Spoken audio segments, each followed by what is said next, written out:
सच्चा प्यार इससे साबित नहीं होता कि आप कितने लंबे समय से एक साथ हैं। सच्चा प्यार तब पता चलता है जब परिस्थितियां खराब चल रही हो और फिर भी आप एक दूसरे के साथ रहे, एक दूसरे को सपोर्ट करें और जिंदगी में साथ आगे बढ़े।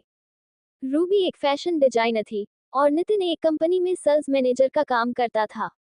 रूबी और नितिन एक दूसरे को कॉलेज से जानते थे और एक दूसरे से प्यार करते थे। उनके रिलेशन को लगभग 6 साल हो गए थे और अब रूबी नितिन से शादी करना चाहती थे। पिछले महीने नितिन का प्रमोशन हुआ था, तो इसी कारण उसे दूसरे शहर में शिफ्ट होना पड़ा था। जाने से पहले वो रूबी से मिला था। रूबी बहुत उदास थी कि अब वो दोनों मिल नहीं पाएंगे, लेकिन रूबी ने नितिन को कभी माना नहीं किया। जाने से वो चाहती थी नितिन अपने करियर में आगे बढ़े और यही सोचकर उसने खुशी खुशी नितिन को जाने दिया था। वो दोनों एक दूसरे को रोज फोन करते थे और घंटों बातें करते थे। रूबी उससे उसके नए काम नई जगह के बारे पूछती रहती कि सब कैसा है उधर, वो समय पर खाना कहता है ना, काम में ध्यान लगता है ना। रूबी उसे उसका सब कुछ पूछती थी। 1 साल अच्छे से बीत गए थे, लेकिन फिर कुछ ऐसा होने लगा कि रूबी बहुत परेशान रहने लगी।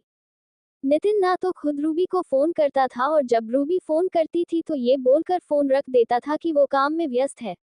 रूबी को समझ नहीं आ रहा था कि नितिन ऐसा क्यों कर रहा है। भले कितना भी काम हो, 5 मिनट तो मुझसे बात कर ही सकता है। 1 महीना ऐसे ही चला गया। फिर रूबी थक कर नितिन को फोन करना छोड़ दी और नितिन तो अब उसे खुद से फोन करता ही नहीं था। कुछ दिन ऐसे ही बीत गए तो रूबी ने खुद फोन किया नितिन को। उसने फोन नहीं उठाया। रूबी ने उसे 4-5 बार फोन किया, फिर भी उसने फोन नहीं उठाया और ना ही उसने बाद में खुद रूबी को फोन किया।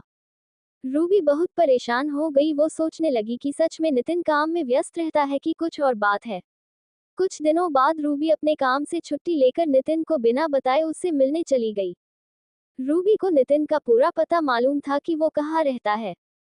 रूबी रात के समय नितिन के घर पहुंची थी। उसने देखा कि नितिन के घर पर ताला लगा हुआ था। उसने नितिन को फोन किया, लेकिन हमेशा की तरह नितिन ने रूबी का फोन नहीं उठाया। फिर रूबी ने नितिन को मैसेज किया कि मैं तुम्हारे घर के बाहर खड़ी हूँ, तुम कहाँ हो।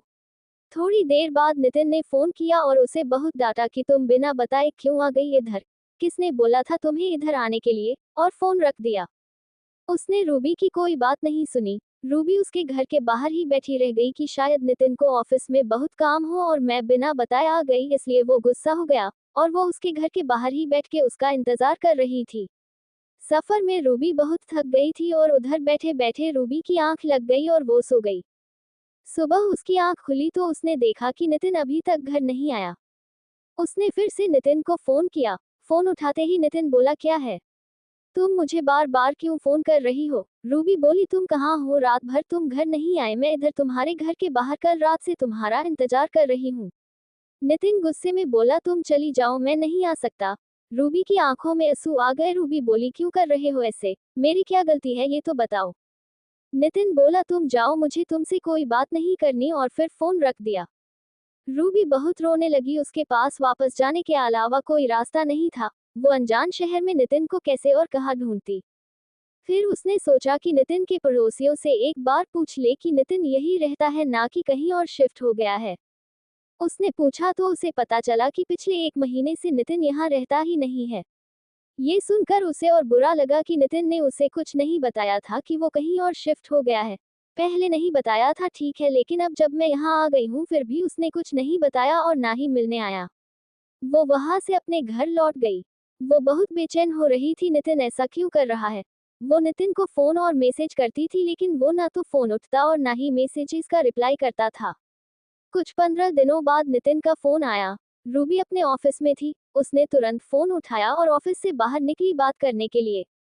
वो पूछने लगी कि नितिन, तुम्हें क्या हो गया है, तुम मेरे साथ ऐसा क्यों कर रहे हो, मुझसे कोई गलती हुई है तो मुझे बताओ, लेकिन मुझे ऐसे इग्नोर नहीं करो, मुझसे बात करो। उधर से नितिन बोला, प्लीज तुम मुझे भूल जाओ, मैं किसी और से प्यार करता हूँ और उससे शादी करने वाला हूँ, और पिछले 1 महीने से उसके साथ ही रहता हूँ, इसलिए तुमसे मिलने नहीं आया था उस दिन। हो सके तो मुझे माफ कर देना, मैं अपना फोन नंबर भी बदल रहा हूँ। इतना बोलकर नितिन ने फोन रख दिया। रूबी ये सब सुनकर तो मानो जैसे उसके पैरों के नीचे से जमीन ही निकल गई। उसका दिल बहुत ही तेजी से धड़कने लगा। वो रोने लगी और सोचने लगी कैसे 6 साल का रिलेशन ऐसे कोई एक झटके में तोड़ सकता है। वो उसी वक्त ऑफिस से घर चली गई। वो बहुत रोई और फिर नितिन को फोन करने लगी कि नितिन ऐसे नहीं कर सकता, वो मुझे छोड़कर नहीं जा सकता। लेकिन जैसे नितिन ने कहा था कि वो अपना नंबर बदल रहा है, तो उसका फोन भी नहीं लगा। रूबी डिप्रेशन में चली गई थी। वो 15 दिनों तक ऑफिस नहीं गई, उस रोज ऑफिस से फोन आते थे। आखिर में उसके बॉस ने उसे बोल दिया कि ऐसे ही कुछ दिन और चला तो उसे अपनी नौकरी खोनी पड़ेगी। फिर कुछ दिनों बाद रूबी ऑफिस जाने लगी, लेकिन काम में उसका ध्यान नहीं रहता था। 5 महीने हो गए उस बात को, अब रूबी धीरे धीरे संभल रही थी। नितिन ने फिर कभी रूबी को फोन नहीं किया, ना रूबी ने फिर कभी उसे फोन किया। ऐसे ही वीडियो देखने के लिए हमारे चैनल को लाइक एंड सब्सक्राइब करें। Thanks for watching.